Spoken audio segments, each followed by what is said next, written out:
Next came the drilling process.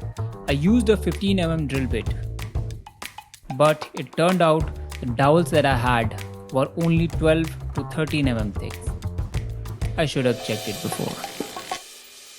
I looked for a smaller bit, and after some research, I found a multi-size drill bit online. I marked it at 14 with the tape to not drill beyond 12 mm.